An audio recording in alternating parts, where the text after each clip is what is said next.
The next voice you hear may change your life forever. This is the voice of the chaplain of a ministry like no other. Here he is, now making his way to the mic. Please help us in welcoming the chaplain, Chaplain Dennis Keith Hale. I believe in the power of music. Ladies and gentlemen, I'm Chaplain Dennis Keith Hale. I'd like to say hi again and glad of it.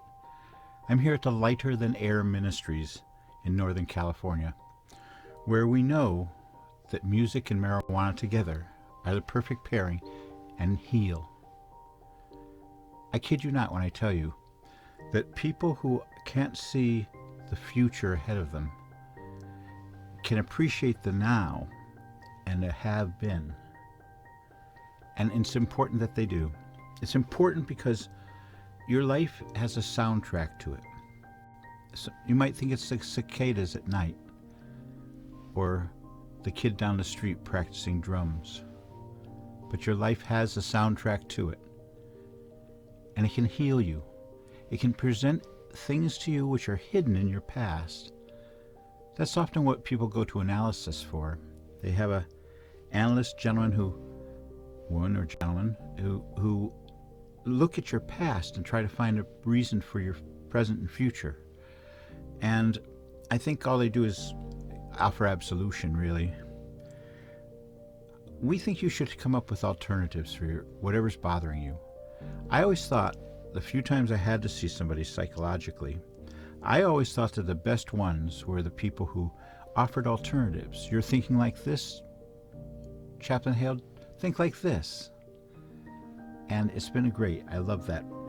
And I think that's what's afforded us too, by the time interval, the hour of the perfect pairing and our 7-minute miracle. You see, if you get high for just 7 minutes, then shut that down, put your earphones in, and listen to 53 minutes of the most beautiful music in the world, your own. You will find a great contentment. You will find an opening for new materials and information to become part of your life. It works. Behold the power of music, for it is real. It works. I don't mean to be some sort of crackpot. I don't want to say that I've invented a inertia engine that runs forever, or a hydrogen engine the other day the guy told me he had. It would last forever, never burn out.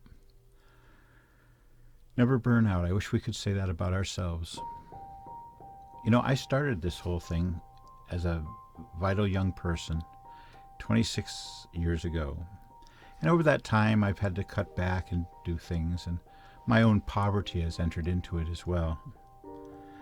But mostly, I've had a chance to mellow out and see what it's all about. And when you're terminally ill, you have a chance to see things differently.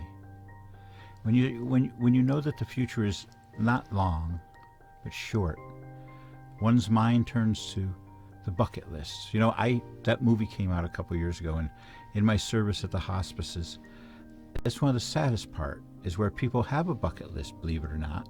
Almost everyone seems to. And those who saw the movie all do. And it's things they wish they could do.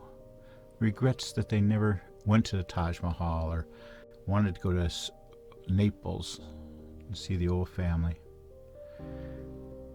To me, it's sad, but it also tells me a story. And that story is all about your experience of life. And I'll tell you this, I've learned this for sure. The people who pass gently into this night are the ones who can say, I had a full life. I loved, I lost, I loved, I thought, oh, I'll stop there, but I had a full life. I did what I wanted when I wanted to. And of course, we're all limited by our finances. We're all limited by what we had in our life. But I'll also tell you this, use your resources. Don't squander them, of course, but let the monies of your life come floating towards you. Splurge a bit. Do things you wish you had done before. Fly to Morocco. Well, maybe not Morocco. They're having a little trouble over there right now, too. But sorry for all you Moroccans who are going to call me. But this is something wonderful. Having a timetable, knowing that life has to be squeezed in, and it will be. One thing I'm having problems with, our most important and most successful program here at the ministry is take a puff, not a pill. Take a puff, not a pill. We want you to understand that there's a lot of things that they'll give you pills for, but I also want to let you know that instead of being doped up and feeling bloated and sick to your stomach, you can substitute marijuana for a lot of these things. I know in my own life I have a tremor in one hand, and I find that if I take the right drug, I'm not going to say it because I don't want everyone's secret drug. No, I just don't want everyone running to their doctor for it because this is a little bit experimental. But with that, I have relief for 2 or 3 hours sometimes. Or if not relief, it lessens. Well, marijuana is like that too. It offers the same relief. I get the tremor is lessened, and I get a little zany. Well, no, it doesn't take that much marijuana, actually. I haven't tried it with just CBDs. I will. But I hate taking a shower with my raincoat on, if you know what I mean. So this ministry needs your help. Financially, of course, we can use your help. All the funds that we take in are given directly to our patient care. We have, we're all sort of a vow of poverty, I guess you'd say. And the second thing is that we have a great need of marijuana. Before legalization, Prop 64, of course, we had so many wonderful people who were willing to help us by giving, if nothing more, their trim, which was as good as a lot of people ever get. And I was able to share that. Now I don't have the resources. And we bring our people to the dispensaries to buy straight out. And if we have the money, we help them along with it. Because there's a lot of people who are now passing who have no one in their life. And no children, no mom, no dad, no sister, no brother. And it's just baby boomers. And there's too many of us. Every time this ministry has to say no, I feel pain in my heart. My dad, who knew me pretty well, one of the last things he said to me before he passed on, he said, "Dennis, it was lucky you weren't born a girl, because you'd always be pregnant, because you don't know how to say no."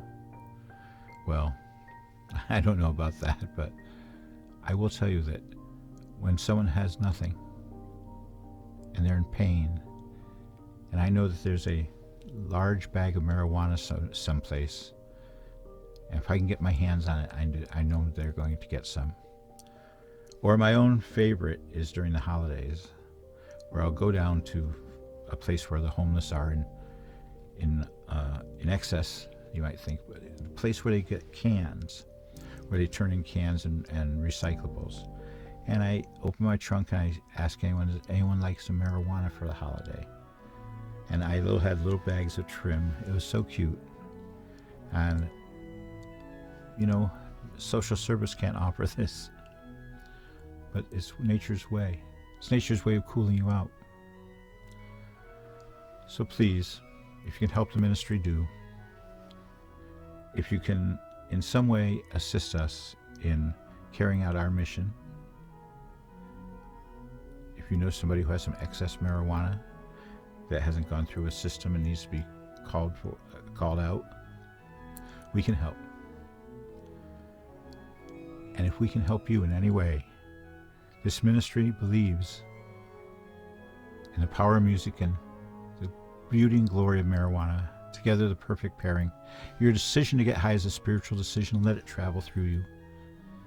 And that, let me say, as you go through your life, I know you're going to need it. Someday in your life, you're going to need mercy. As you go through life, may you go with grace.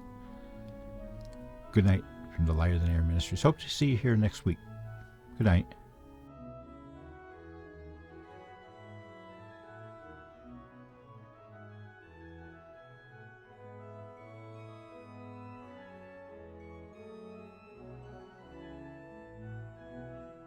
And with that, this ministry, like no other, bids you good night.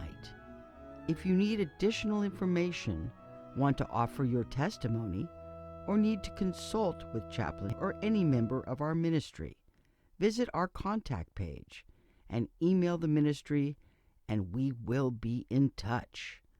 We care about you, and as always, until next week, may you go with grace.